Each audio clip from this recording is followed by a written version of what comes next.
Bonjour. Pour beaucoup de personnes nées en dehors du peuple d'Israël, ce n'est pas facile d'accepter le choix de l'Éternel. Pourquoi lui et pas moi? Pourquoi eux et pas nous? Comme toujours, pour qui connaît un tant soit peu la Bible, une issue est prévue. C'est Isaïe, le prophète, qui l'a transmise, je vous la lis. Et les fils de l'étranger, donc c'est nous, qui s'agrègent à l'Éternel, se vouant à son culte, aimant son nom et devenant pour lui des serviteurs, tous ceux qui observent le sabbat et ne le profanent point, qui persévèrent dans mon alliance, je les amènerai sur ma sainte montagne, je les comblerai de joie dans ma maison de prière. Leurs holocaustes et autres sacrifices seront les bienvenus sur mon autel, car ma maison sera dénommée maison des prières pour toutes les nations.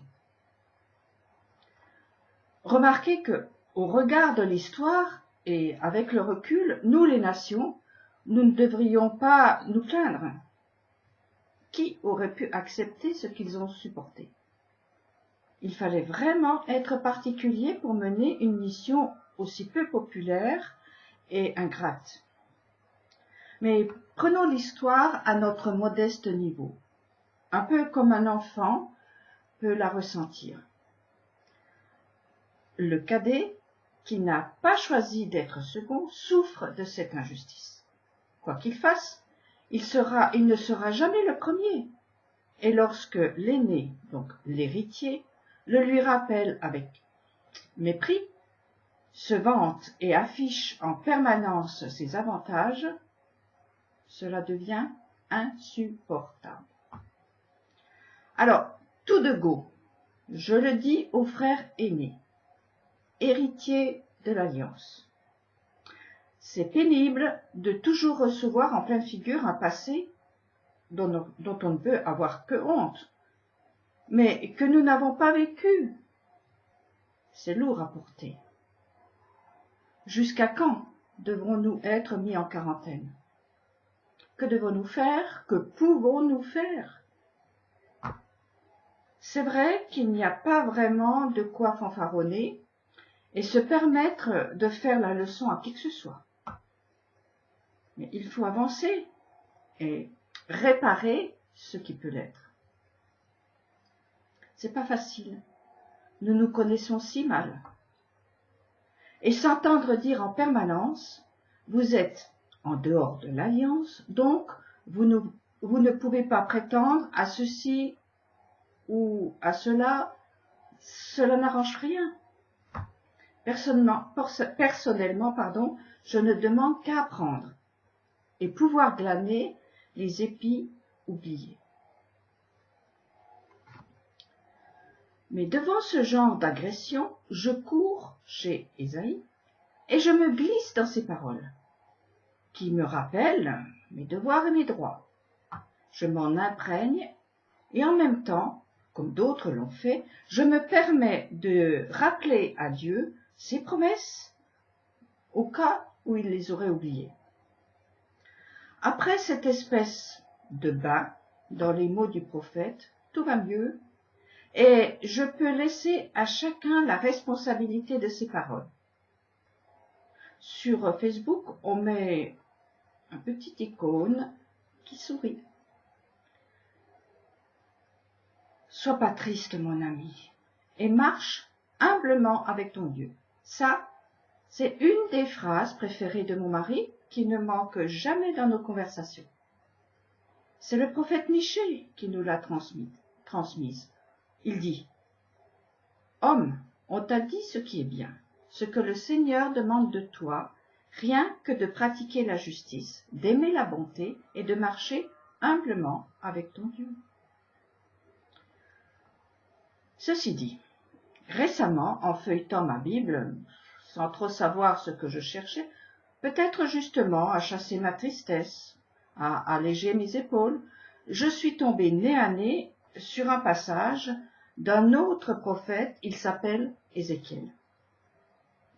Au chapitre 14, l'épisode raconte une rencontre entre le prophète et les anciens d'Israël. Comme cela était la coutume, ils venaient consulter pour savoir comment agir. La démarche prouve une grande humilité et ne peut être que mise à leur honneur. Aussi ont-ils dû être choqués d'être tensés de la sorte. Revenez, arrachez-vous à vos idoles et de toutes vos abominations détournez votre face. Ils n'étaient pas venus pour ça, hein. C'est surtout la suite de l'apostrophe qui m'a interpellée. Car quiconque de la maison d'Israël et parmi l'étranger qui réside en Israël s'écartera de moi, fera à ses idoles une place en son cœur et mettra sous ses regards cette cause de son péché, puis viendra trouver le prophète pour me consulter par son intermédiaire, c'est moi, l'Éternel, qui lui répondrai moi-même. Et je dirigerai ma face contre cet homme-là, je ferai de lui un symbole et un texte à proverbe. Je le retrancherai du sein de mon peuple, et vous saurez que je suis l'Éternel. Il y a au moins 4 points que j'ai retenus. L'étranger qui s'écarte après avoir pris le prophète Ésaïe au mot, celui qui garde une place dans son cœur pour l'idole, celui qui, après cela, ose venir me consulter, je le retrancherai. Ces paroles d'Ézéchiel peuvent être mises en parallèle avec le texte d'Ésaïe, plein d'espoir, que j'ai cité plus haut. Mais là, c'est une menace. Je le retrancherai de mon peuple, et vous saurez que je suis l'Éternel.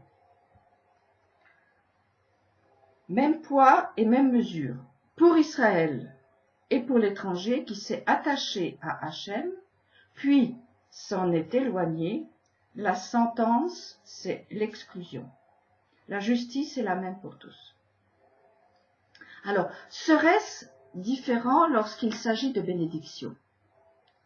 L'étranger est-il exclu quoi qu'il fasse? La justice est-elle différente? Ce n'est pas ce que je comprends des paroles d'Ésaïe. Les bénédictions sont différentes, mais bénédictions il y a.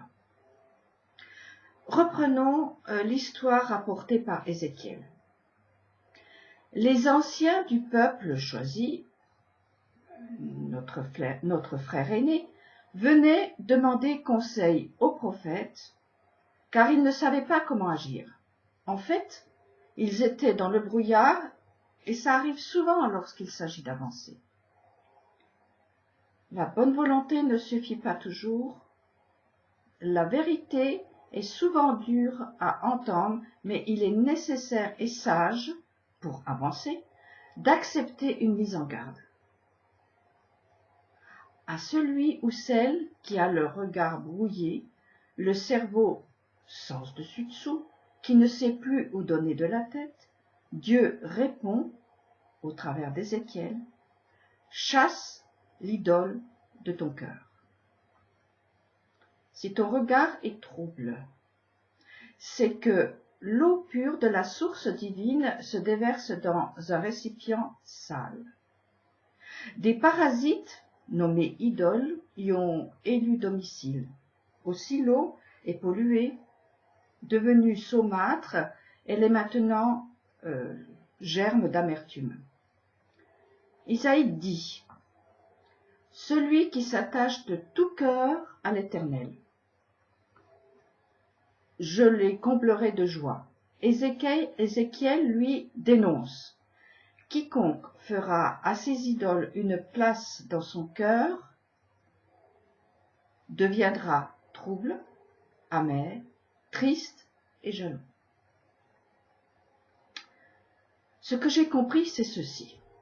Ma tristesse et mon amertume viennent des idoles que je laisse séjourner dans mon cœur, et non ce qui vient de l'extérieur. Si j'étais clair, clean, les mots prononcés par des hommes ne me toucheraient pas. Les chiens aboient, la caravane passe. Quand un individu est sûr de lui, les contestations les plus bruyantes ne peuvent le faire reculer. Elles ne provoquent au contraire que mépris. Bon, c'est plus vite dit que fait, me direz-vous. C'est vrai, ce n'est pas simple, ni pour l'un ni pour l'autre des frères.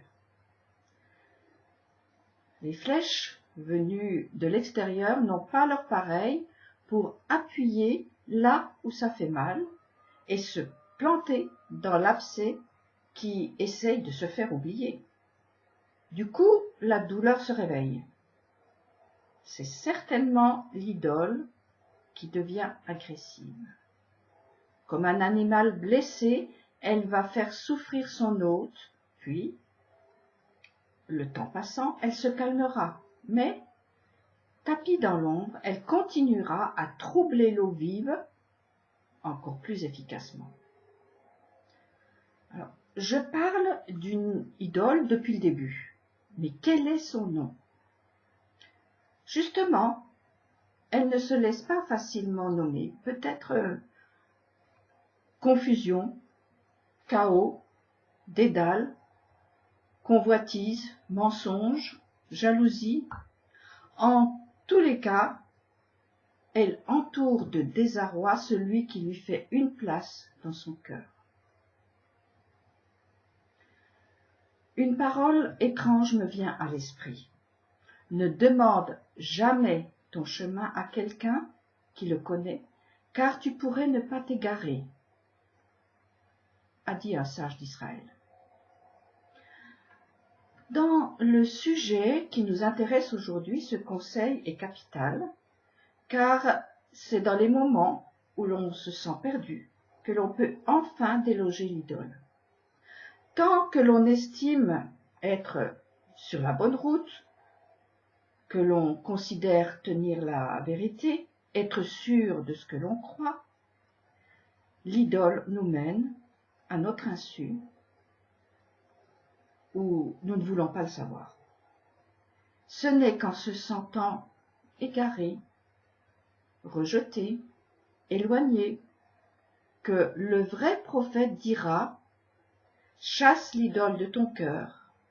C'est ça la route à suivre. Dites à quelqu'un qui se croit arrivé « Tu es idolâtre ». Alors il s'accrochera encore plus à sa croyance et à ses certitudes. Il ne changera pas de chemin. Charles Bukowski, écrivain et poète, a dit « Le problème de ce monde est que les personnes intelligentes sont pleines de doutes, tandis que les personnes stupides sont pleines de confiance. » Les anciens d'Israël, qui sont venus consulter le prophète parce qu'ils étaient perdus, ont reçu une réponse 1000 fois plus importante que ce qu'ils étaient venus chercher. Ils apprennent qu'une idole a pris la place de l'Éternel, duquel ils se sont éloignés. L'auraient-ils su s'ils ne s'étaient pas sentis perdus? Ils ont été obligés de consulter un sage qui leur a donné la clé de la porte qu'ils pourront ouvrir eux-mêmes. Lorsqu'un pauvre a faim, ne lui donne pas un poisson, apprends-lui à pêcher. Ça aussi, il est bon de le savoir. C'est en allant consulter un prophète d'Israël que le dessous de table est découvert. C'est dans cette maison que l'on apprend, non pas à nommer les idoles, mais à savoir qu'il n'y a personne d'autre que celui qui est tout, l'Éternel, révélé sous différents noms. Le reste est idolâtrie, ce qui fait tout de même beaucoup de monde. Sois pas triste, me dit le prophète, prends le chemin vers la source de vie, de tout ton cœur. Alors, l'idole, quel que soit son nom, perdra de plus en plus de volume jusqu'à disparaître. Car les méchants périront, les ennemis de l'Éternel passeront comme la parure des prés, ils s'en vont en fumée, ils s'évanouissent. Dans notre monde, celui où nous vivons, nous avons la possibilité de nier, d'être jaloux, voire de combattre la seule réalité portée à bout de bras par le judaïsme, celui dans sa forme non dévoyée. Ça, c'est le privilège de la liberté. La vérité est qu'il n'y a que lui, l'Éternel est un.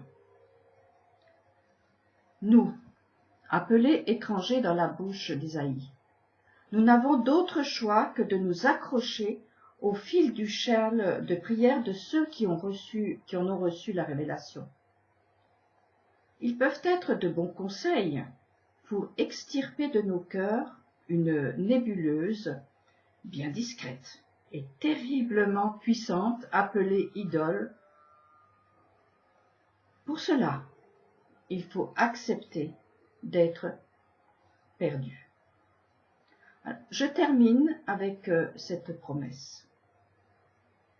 Étranger qui choisit de t'attacher au Dieu d'Israël, réjouis-toi, tu es attendu à la maison.